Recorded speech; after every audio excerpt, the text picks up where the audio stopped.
Berhasil mendidik anak-anak dengan baik adalah impian semua orang tua.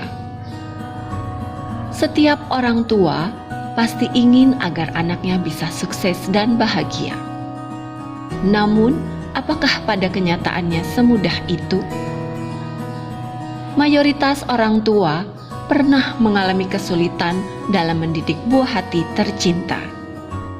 Jika anak dibesarkan dengan dikasihani, mereka belajar mengasihani dirinya sendiri.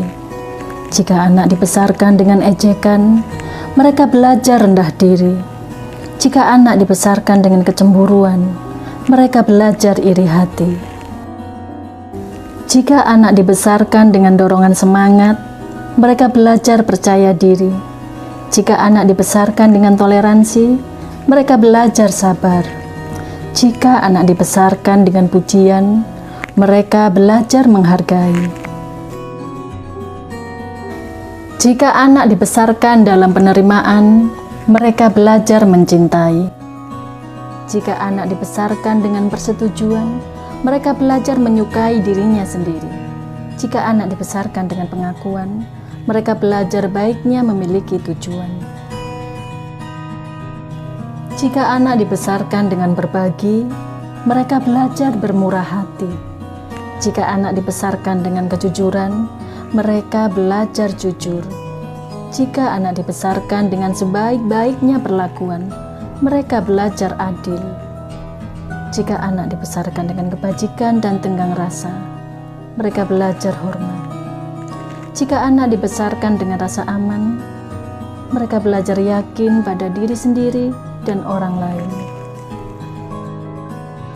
Jika anak-anak dibesarkan dalam keramahan, mereka belajar bahwa dunia adalah tempat yang menyenangkan untuk ditinggali. Pola asuh otoriter. Orang tua dengan gaya pengasuhan otoriter akan mengendalikan seluruh kehidupan anak. Mulai dari cara bersikap, makanan yang harus dimakan, hingga perihal memilih jurusan saat kuliah nanti.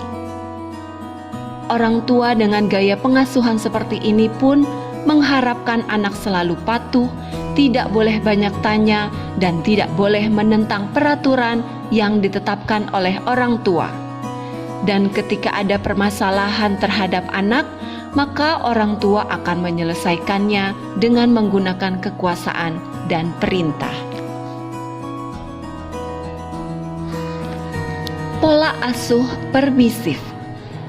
Saking sayangnya orang tua kepada anak, biasanya akan menjerumuskan mereka pada pola asuh yang permisif, yaitu pola asuh yang selalu melayani dan memberikan apa saja yang diinginkan oleh anaknya. Padahal anak-anaknya sudah mampu untuk melakukannya sendiri. Pada kasus pengasuhan permisif ini, orang tua sama sekali tidak memegang kendali kepada anaknya. Tidak ada tuntutan apapun dan tidak ada memberikan batasan-batasan. Jikapun ada batasan, namun tidak dilakukan secara konsisten. Pola asuh neglectful.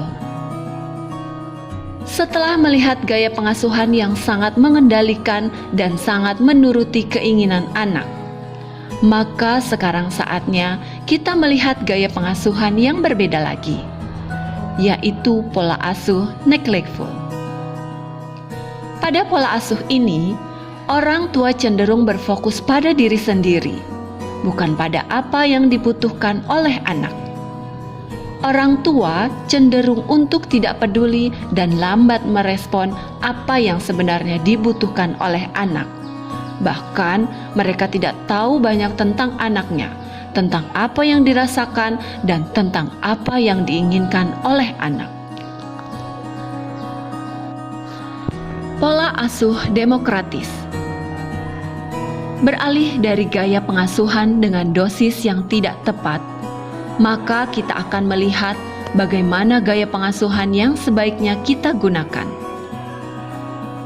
Dan gaya pengasuhan itu adalah pola asuh demokratis. Orang tua dengan pola asuh demokratis akan mencintai, memahami, dan menerima anak apa adanya. Namun, ia pun akan bersikap tegas dengan aturan-aturan yang telah disepakati bersama.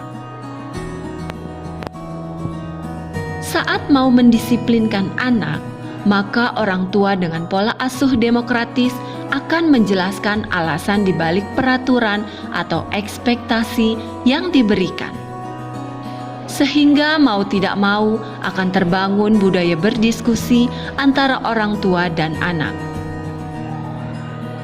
Di satu sisi, ia mengarahkan anaknya, namun di sisi lain, ia menghargai pendapat dan keputusan anak.